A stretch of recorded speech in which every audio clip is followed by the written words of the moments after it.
Ciao a tutti, oggi vi propongo un abitino estivo leggero realizzato in jersey di cotone, molto semplice e veloce da portare a termine. Il vestito sarà diviso in due parti, il busto e la gonna, e sarà completato da una cintura in vita. Il davanti è composto da due parti arricciate al centro e la manica è leggermente scesa e completata dall'aggiunta di un bordino piuttosto alto.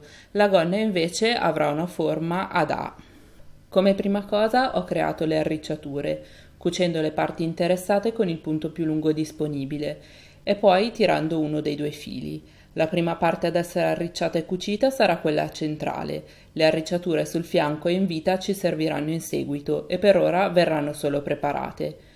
Quindi ho unito dietro e davanti all'altezza delle spalle utilizzando il punto sopragitto per tessuti elastici e inserendo nella cucitura un pezzo di elastico lungo quanto la spalla per rinforzare la cucitura.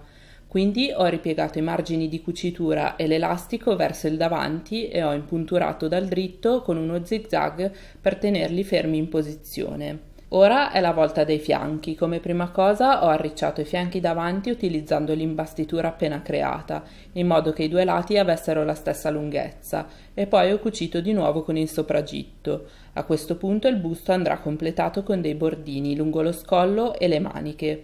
I bordini consistono in strisce di stoffa, in questo caso di 3 cm per lo scollo e 5 per le maniche, ripiegate in due e chiuse ad anello. I bordi verranno cuciti disponendoli con la piega verso l'interno dell'abito. Io ho utilizzato uno zigzag. Le maniche sono state lasciate così, mentre il collo è stato impunturato rivolgendo i margini di cucitura verso il busto.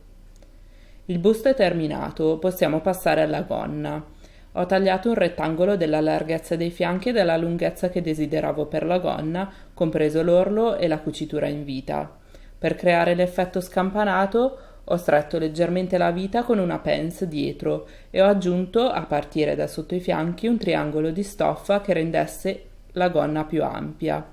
Ho poi pareggiato il bordo inferiore e ripiegato 2 volte la stoffa per l'orlo, che è stato cucito con uno zigzag.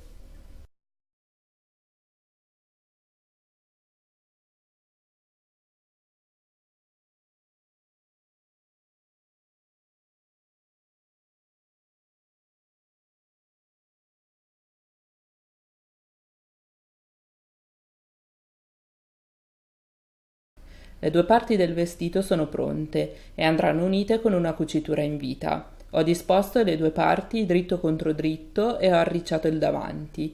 Ho allineato il centro davanti e il centro dietro, dato che nella gonna non ci sono cuciture laterali, e ho cucito con il punto sopragitto, aggiungendo dell'elastico anche qui per rinforzare la cucitura. Ora che il corpo del vestito è concluso, possiamo occuparci della cintura, che è più che altro una decorazione e serve per nascondere l'unione tra busto e gonna. La cintura è composta da 3 parti, una centrale e 2 laterali, il tutto è decorato da un bordino in contrasto. Ho incominciato bordando la parte centrale con la stessa tecnica utilizzata per lo scollo e le maniche e ho poi rinforzato il tutto con della teletta termoadesiva elasticizzata. I laterali sono composti da 2 strati di stoffa.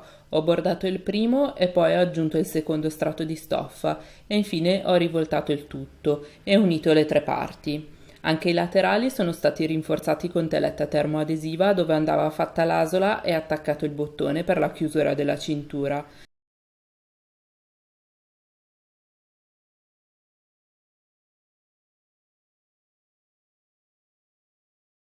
Le ultime cuciture sono quelle che servono ad unire cintura e vestito. Ho cucito con uno zigzag lungo il bordo della parte centrale e per circa 1 centimetro lungo la parte laterale.